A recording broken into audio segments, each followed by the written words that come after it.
Alright, let's do a cold start this morning.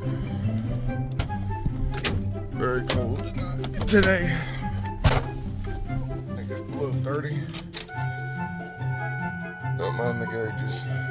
I messed those up.